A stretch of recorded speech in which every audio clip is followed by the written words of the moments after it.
नमस्कार, आप सबका स्वागत है हमारे चैनल पे। साथ ही साथ आपसे निवेदन है कि हमारे चैनल को जो सब्सक्राइब करें साथियों। तो हम बात करना चाहते हैं कि उत्तर प्रदेश के अंदर जो बहुजन समाज पार्टी ने अपने प्रत्याशियों की सूची जारी कर दी गई है।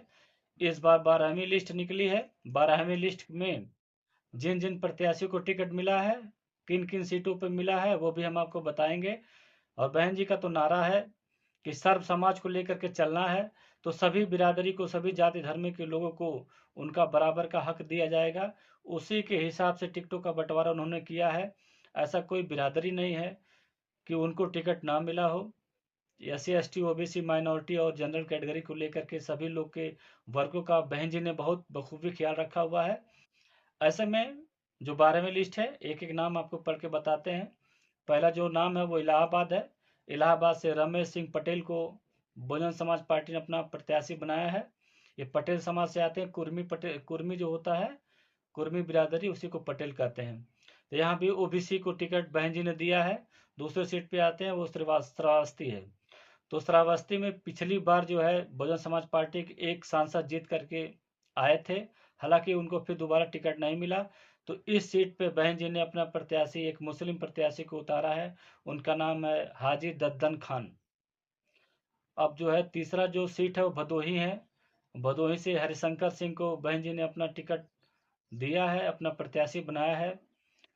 और जहां तक हमें जानकारी है, ये ठाकुर समाज से आते हैं, हरिशंकर सिंह। और आते हैं चौथी सीट वाराणसी।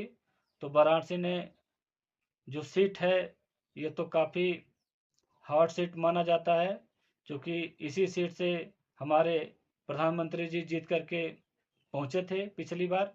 तो इस बार भी हो सकता है वो वाराणसी से ही लड़े। ऐसे में बहन जी ने अपना जो प्रत्याशी उतारा है, उनका नाम है अतहर जमाल लारी। हालांकि लारी जमीन पे काफ़ी मेहनत कर रहे हैं। लगभग साल, 1.5 साल के आसपास वो मेहनत करते हुए नजर आ रहे हैं, फील्ड बना रहे हैं। ऐसे में यहाँ भी मामला दिलचस्प होने जा रहा है।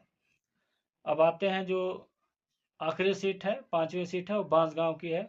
और बांसगांव जो है सुरक्षित सीट है। यहाँ पे पिछली बार जो है कमलेश पासवान भारतीय जनता पार्टी के टिकट पे लड़ते आ रहे हैं, वहाँ पे जीतते भी आ रहे हैं। कांग्रेस के बाद जो है अभी बहुजन समाज पार्टी का वहाँ पे खाता नहीं खुला है। तो इस सीट से जो है डॉक्टर राम समूह जो है दलित बिरादरी से आते हैं, इनको बहन जी ने अपना प्रत्याशी बनाया है। पिछली बार डॉक्टर राम समूह खजनी विधानसभा से ये विधायकी वाला चुनाव लड़ चुके हैं।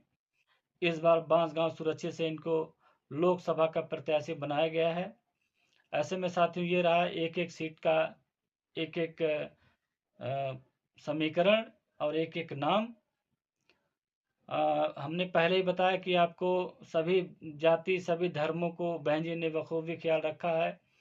और इस बार तो मुस्लिम समाज को अच्छा खासा, जिस हिसाब से उनकी भागीदारी रही है, जिस हिसाब से आबादी रही है, उस हिसाब से अच्छा खासा टिकट बहन जी ने दिया है। तो जो सपा है, वो सपा मुस्लिम के वोटों के ऊपर ही अपनी राजनीति ज़्यादा करती है, क्योंकि आप जानते हैं यादव जो बेस वोट हुए समाजवादी पार्टी का, वो पूरे उत्तर प्रदेश के अंदर करीब 8 से 9.5% के आसपास है। ऐसे में ज़्यादा इनका बैलेंस नहीं। वो भी यादव में भी कई जगह पे ऐसे यादव मतदाता हैं जो भारतीय जनता पार्टी में शिफ्ट हो गए हैं। एक हम वीडियो भी देखे थे जो फूलपुर से दिखाया जा रहा था। एक कोई पत्रकार था, वो सभी से यादव लोगों से पूछ रहा था कि आपका क्या नाम है, तो बताते थे फलाने यादव। उसके बाद पूछते थे वोट, बोले मोदी को। ऐसे में बहुत सारे जगहों पे समाजवादी पार्टी के जो कोर वोट माने जाते हैं यादव, वो भी भारतीय जनता पार्टी को वोट करते हुए नजर आए। ऐसे में जो है जो समाजवादी पार्टी दावा ठोंकती नजर आती है मुसलमानों के ऊपर कि मुस्लिम का जो वोट है वो हमें ही मिलता है या हमें मिलना चाहिए। हालांकि जो परसेप्शन बनाया गया था 2022 में, उसका लाभ जो है समाजवादी पार्टी को मिला था, जिसकी वजह से 111 विधायक जीत करके आए थे। लेकिन इस बार का समीकरण अलग है, क्योंकि मुसलमानों के हर मुद्दे पे अखिलेश यादव खुल करके बोलते हुए नज़र नहीं आते हैं। ना उनके जगहों पे जाते हैं, ना कोई स्ट्रेटजी होती है उनकी तरफ से तरफदारी करते हैं।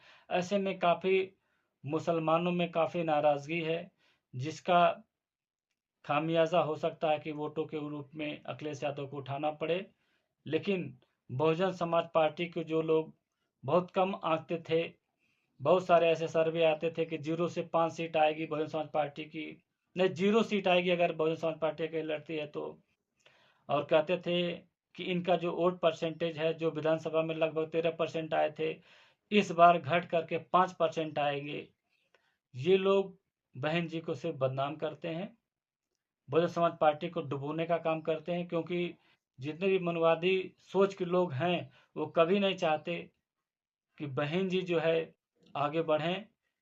समाज में ऐसे ऐसे सर्वे आते हैं, ऐसे ऐसे समीकरण पैदा करते हैं, बहन जी को बिल्कुल हल्का दिखाया जाता है, जिसकी वजह से कुछ वोटर ऐसे हैं जो देखते हैं कि ये प्रत्याशी जीतेगा तो उसके साथ हो जाते हैं, कुछ लोग उनके रिएक्शन में दूसरी तरफ चले जाते हैं। तो परसेप्शन बनाने में समाजवादी पार्टी 2022 के चुनाव में सफल रही है, जिसकी वजह से टोटल लगभग मुस्लिम वोट समाजवादी पार्टी में शिफ्ट हुआ, और भी कुछ वोट ऐसे रहे जो प्रत्याशी को जीतते हुए देख करके समाजवादी पार्टी में वोट कर दिए, जिसकी वजह से वो 111 विधायक अपने जिताने में कामयाब हुए। लेकिन इस बार तो ऐसा लग रहा है कि समाजवादी पार्टी में जो अंदर अंदर चल रहा है कि मुस्लिम मतदाता इस समय वो रुझान जो है समाजवादी पार्टी की तरफ नहीं है, बल्कि बहुजन समाज पार्टी की तरफ है, और कहीं कहीं सीटों पे थोड़ा थोड़ा कांग्रेस की तरफ भी है।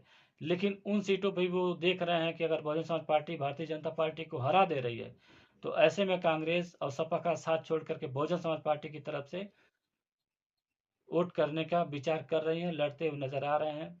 जितनी संख्या मुसलमानों की टिकट दी गई है बहुजन समाज पार्टी की तरफ से, उतना किसी भी पार्टी में उतना टिकटों का बंटवारा नहीं की है। तो आप सोच सकते हैं कि अच्छी या सच्ची हितैषी बहन जी मुसलमानों की हैं कि नहीं हैं। सभी लोग कहते हैं कि इस बार जो टिकट का बंटवारा हुआ बहन जी का, तो ऐसे में बहुत सारे लोगों को रात में नींद नहीं आ रही है। बहुत सारे सीटों पे बहुजन समाज पार्टी जो है जीतती हुई नजर आ रही है, बहुत सारे सीटों पे समाजवादी पार्टी जीतेगी, और बहुत सारे सीटों पे भारतीय जनता पार्टी को एज मिलता हुआ नजर आ रहा है। लेकिन फिर भी बहुजन समाज पार्टी को जो कम आंकने वाले हैं, जो यूट्यूबर्स हैं और जो मेन स्ट्रीम की मीडिया है, बहन जी को कम आंकती थी, आज रात दिन अब आकाश आनंद के भाषणों के बाद उनको बुला बुला करके इंटरव्यू करा रहे हैं। ये रहा चरित्र और चेहरा इन लोग का जो है। बहुजन समाज पार्टी और बहुजन समाज के लोगों के खिलाफ ये लोग षड्यंत्र रचते आते हैं, जिसकी वजह से ये लोग आगे ना बढ़े। वो सोचते हैं कि कैसे लोग पीछे जाएं, लेकिन जो बहन जी का कोर रूट है वो कहीं हिलने वाला नहीं है, वो इंटैक्ट खड़ा है बहन जी के ऊपर, और उन्हीं के ऊपर और सारे जो भी मतदाता हैं उनकी तरफ रुझान कर रहे हैं कि जब बक्सा खुलता है तो अगर दलित का वोट 3 लाख है तो पहले 3 लाख के बाद शुरुआत होती है गिनती की, क्योंकि वो 3 लाख वोट बहन जी को छोड़कर कहीं नहीं जाने वाले हैं। ऐसे में साथियों, ये रात छोटा सा हमारा बातचीत आप लोग को कैसा लगा, आप लोग कमेंट्स में ज़रूर बताएं, और साथ ही आपसे निवेदन करना चाहता हूं कि हमारे चैनल को जो सब्सक्राइब करें। धन्यवाद। जय भीम।